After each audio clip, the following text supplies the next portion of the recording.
Sagittarius, hello there, my beautiful friends. We're going to do your general tarot reading for mid-April 2023. Thank you so much for joining me today. You know I appreciate each and every single one of you. So let's get right down to business, as always, and start you off with an oracle card here, just so we could dip our toes into energy and see what's going on for the lovely Saggies. I hope you're all doing fabulous. Shuffle it up one time, see what we have for you this week, my friends. Yes, my gods, talk to me. What's up with Saggy? And yeah, we're just going to take a real quick look at this first card, then we'll get into the full reading itself. And at the very end, I'll pull you a bonus card from the Shadowland Tarot, just to see what might be in the shadows or what shadow work you can lean in on, which is always interesting. But let's get this card out here. What's up with my Saggies? Please talk to me, my guides. It's been a couple of interesting weeks for the Saggies with the readings we've been having. Okay, this is a big card of appearances, how something looks or presents itself. Let me get this out of here. Talk about appearances, right? So there's a lot of layers to this card because it could be extremely confident and beneficial, but there could also be challenges here. We'll peel back the layers in a moment. But if you're new here, I'll be speaking about the April subscriber surprise towards the end, so you might want to check that out. Also, if you could kindly illuminate that like button by tapping it right on its third eye, you know I'd greatly appreciate it. But enough of the promo, into the reading. Have a look here. So this card does pop up from time to time. We see this lady, she's in that big blue dress. She is looking in that mirror, looking at her reflection, looking at herself. She is surrounded with mirrors all throughout this room. Now, generally, the positives of this card, I think, are very similar to the Queen of Wands, where we're thinking about self-confidence, how we might appear, how we might portray ourselves. A lot of you could be feeling a boost of confidence in this time. You could be feeling beautiful, sexy, powerful, which would be very nice. On the flip side, this could also represent somebody in your life that might be a little too egotistical, right? Like somebody that, you know, they're very self-absorbed or they're extremely egotistical. So these are energies to watch out for. It's always good to be a confident individual. And as a fire sign myself, I totally get it. We usually have that natural confidence within us, but everything within due bounds, right? But yeah, for some of you, it could just be a very cocky individual in your sphere, but it's getting highlighted for some reason. Let's get you into tarot. Hopefully it's just you feeling beautiful and confident, right? Let's shuffle it up one time. We'll get you 3 cards in the upright before we get that intuitive juiciness flowing. What do we got for Saggy? And yeah, and that first card, it doesn't make or break the reading. It's just a footnote. I always like to say that. So, last week's reading was very positive. It was titled A Massive Payoff. And the week before that was an unexpected improvement. So at least energetically, we've been seeing a positive trend, things moving in a positive way, which is what we want to see. Now, everybody has challenges, trials, and tribulations in life. But if things are starting to mellow out, if things are starting to get better and hard work is being paid off, that's what we like to see. But we're going to see what we have for you this week. You know, energy is very fluid. It's never set in stone. So only take this how it hits for you, because we could be seeing your vibe or somebody else's. Let's get you 3 cards. What's up with Saggy, please? Thank you. All right, yeah, starting with a bang here. I love this. We have the Fool in position number 1. Like, yeah, let's go. Let's get this moving. Let's get this going. All right. I'm an Aries myself, so I like the Aries card, especially to start off a reading. Let's get you 2. But my midheaven is Sagittarius. Let's get you 2 more. We got the world's interesting dynamic here. And I was seeing a similar thing in the Leo reading. There's been karmic cards all over the fire signs. We have the world. These are the bookends of the major arcana. If you're not familiar with the order of tarot cards, the beginning, the ending. So this is very much like a book showing up right here, or a journey. Let's get you 1 more. Yeah, Saggy, this is going to be an intriguing one this week. Queen of Pentacles, beautiful. So I am seeing a lot of different themes, or continual themes, that a lot of fire signs have been getting. But this Queen of Pentacles on the back end, super interesting. You could be money mode, about your business.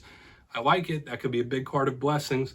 Let's go through. I'll give you some of the classical meanings and archetypes. Then we'll get into the juicy intuitive messages. Now, at first glance, this is super interesting to me because of the very powerful major arcanas that are leading us off here. Those are extremely powerful archetypes, possible life-changing ones. And on the back end, we have this sturdy energy of the goddess of blessings. There's this interesting mixture of earthy energy I'm seeing. But let's go through one by one. Pardon me. In position number 1, we have the Fool card. Like I was saying, this could just be an Aries in your life. When we see the Fool, we think of starting something new, starting some sort of journey. So this could be very optimistic about your future or what journey you're about to go on. It could be a good sign for travel, okay? Going on a trip, stretching those legs a little bit. Now, there is a little bit of a warning about the Fool card. Even though it is an optimistic, jovial type of energy, it could be Spirit warning you about being too spontaneous. Like, don't do anything too spontaneous. Maybe incorporate some planning. Don't walk off that cliff like the Fool is about to do, because he looks like he's happy, but, I mean, you get the point. But it is action-based. It is movement-based, like forward momentum, which I do like. Now, moving to the card right next to it, we have the exact bookend in the World showing up right next to this Fool card. So, as I was saying, in the order of tarot cards, we have the major arcana, then we have all the suits that follow up after it. The World card is the last major arcana, the Fool is the first. So when we see the World, we could think of a completion of a journey, the literal Fool's journey. So for a lot of you, maybe you're midway through some sort of journey, or something's about to start, something's about to close. We have this yin-yang dynamic of beginning, end, good, bad, positive, negative. So I really want to see what these clarifiers are, because it could be super important. Now, this card, of course, like I said, it could be the close of something, the end of something. This is a huge karmic card of karmic cycles, and I saw it in the Leo reading, I saw it in the Aries reading, and now I'm seeing it in the Saggy reading. There's this big focus on the karmic cycles of life and big life journeys. Although this reading is for the upcoming week, there is some importance on the future here, okay, that I'm seeing in all the fire signs, which I find intriguing. And when I get the World card, I also like to give this. Not many readers agree with me on this one. But when I see the World, I think of somebody who is like really invested in matters of the literal world, like the physical world today. So world events, you might be really focused on what's happening in politics, world events, stuff like that. Or there could be someone you're connected to that is. So do with that what you will. Now moving to the very back end here, capping us off in the main section, we have the Queen of Pentacles. This could just be an earth sign. This could represent a mother figure. When I see her, this is a person that is very business-minded about their business, money-focused. So this could be work things, this could be business things, or adventures, or entrepreneurial pushing. When I see this Queen of Pentacles, her rough side could be somebody that's a little bit stubborn, immovable, not willing to bend or budge. But she is also similar to the Empress to me. So when I see this Queen of Pentacles, it could be a blessing of some sort. Beautiful wins and victories as well. So we really want to see what's up with her, especially next to this karmic cycle, possible journey. Very powerful energy this week, Sagittarius. I want to dive deeper on all of it, so let's do that. Let's jump in and clarify. All right, let's get a good shuffle here for my Saggies, please. What do we got? Talk to me, my gods. What's going on with the Saggy Collective? And yes, my friends, this is where I go intuitive with the message, which means I just tell you how it feels to me. So feel free to do further research or rely on your base knowledge of tarot, because as you know, every single reading is about the reader's interpretation, and I'm just giving you mine. Let's go in on that Fool card.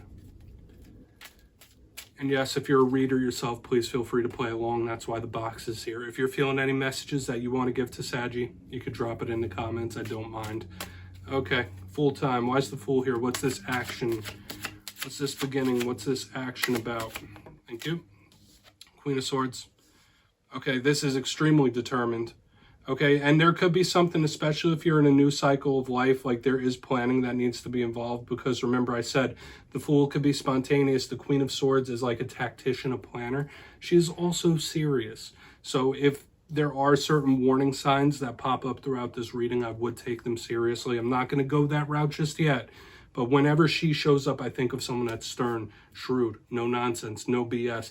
So there could be a direction you've made your mind up on, like, all right, I've made my decision, I've made my judgment. This is where I'm going, this is what I'm going to do. But incorporating planning into any new cycle, whether you're wanting to start a new business, new job, new relationship, nothing wrong with a little bit of strategy. And like I said, I'm a fire sign myself. I totally get it. We like to go with the flow most of the time. It depends on our other placements as well. But we can be very spontaneous individuals. This Queen of Swords, if you're not linked to an air sign, this could be Spirit telling you, like, really, you need to strategize. Because if you don't, there could be some sort of mishap. Let's keep moving. I mean, it's all very personal. It could be lots of other things too. But It doesn't feel treacherous. Let's see how it goes when we get to the world. Let's see why that world is here for Saggy. So why is the world here for my friends? Thank you. Okay. We have the Five of Cups here. So some of you could be just very disgruntled with the state of the world today.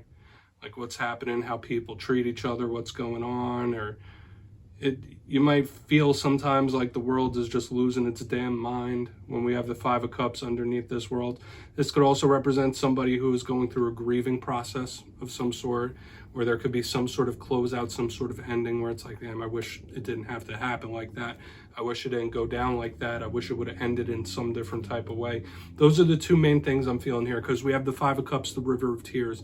This could be sadness, depression. So I feel like for a lot of you, it could be one or the other, or even both, under the card of closings. Now, for a portion of you, like I said, this could all be representing a story that's already happened. Something that's already happened, because since the beginning, we've had this storybook, the beginning, the ending. There's some sort of journey, powerful journey encapsulated in these four cards. And that's the beautiful thing about tarot, is just these four cards could tell such a potent story with the energy they give. But once again, I do feel like it's one or the other.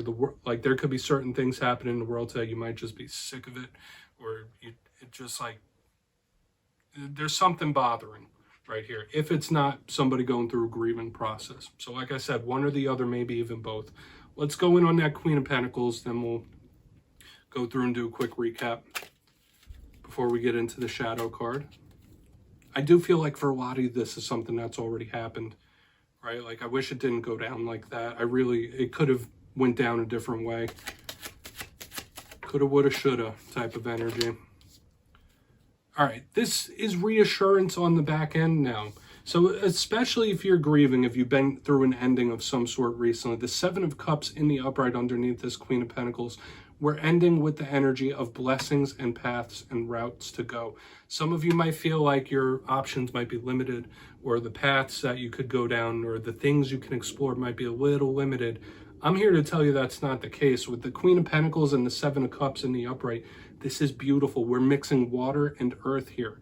So when you combine those, that's the energy of blessings. So if there are new work situations, business things, whatever it might be, this is Spirit saying, like, you have many beautiful paths. You have many blessings in your life now, and you have many blessings to come. So this is absolutely gorgeous energy, and I love to see it on the back end, especially with what we had last week, the energy of a payoff. We have multiple blessings here. I would claim this energy on the back end. And like I said, for a lot of you, I'm not saying something's definitely going to end this week. This could be something from the past. Don't feel like your options are limited. Don't feel like you're cornered and that there's not many routes you can go. Sometimes the universe and spirit reveals things to us on the journey. Like we don't see an option until we come up on it.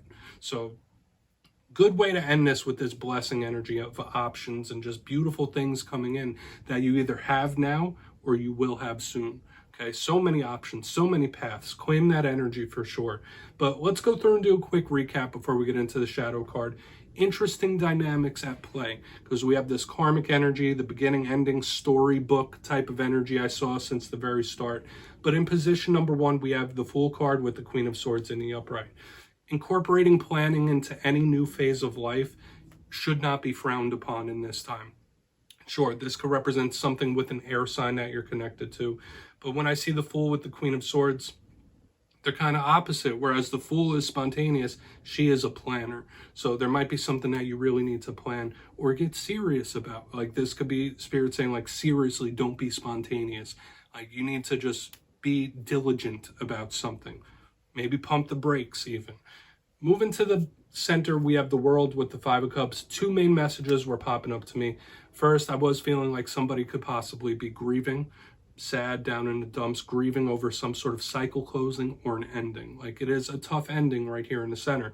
But another thing I was also seeing, it could be one or the other or both, somebody who is just like really upset with what's going on in the world today. Feeling very empathetic, whether it is political, whether it's society itself, or just the direction the world is going.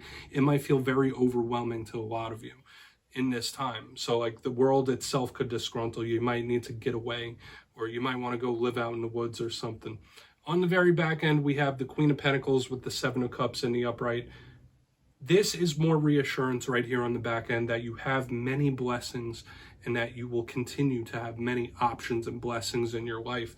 Even things that you don't quite see just yet, this is reassurance. So don't feel like your options are limited. Don't feel like your paths are limited. Don't feel like you're stagnating or anything like that, because more will be revealed. Beautiful energy of blessings on the back. Let's get you one shadow card here. And yeah, remember, it doesn't just have to be all the messages I was saying. You could pull more if you'd like. However the cards speak to you. I'm big when it comes to that. Let's see what we have in the shadows for Saggy. These are just my interpretations. So what's in the shadows for my friends, my guides and spirit team? Thank you. Okay, Three of Wands, and that is another repeat card I've been seeing a lot for a lot of different signs. But remember, we have to look at the shadow side of this. So the Three of Wands is a big card of manifesting. It could also represent planning, very similar to the Two of Wands in that way. It could be travel. Some of you might be like really getting the travel bug, or if you have a flight response, you might be like very tempted to just like shoot off and run away from something in this time with the Three of Wands. But the main thing I think of this card is usually one's mindset and what they're creating. For a portion of you, there might be something so close that's so within reach and you don't quite realize it yet. The shadow side of this card could be impatience. The shadow side of this card could be somebody who's attracting the wrong things with their mindset and their ways of being. So not saying it's you, it could be someone around you that like they just bring certain things towards them even when they're not trying. So Spirit could literally be saying, Saggy, listen, focus up, focus your energy, focus your mind frame, and bring that abundance in, meet the universe halfway. So my friends, that's what I have for you this week. Don't click away just yet though. I'm going to give you the details of the April subscriber surprise. If you got your name in for the March subscriber surprise, the winners will be announced in my community tab at the end of the Fire Air readings this weekend.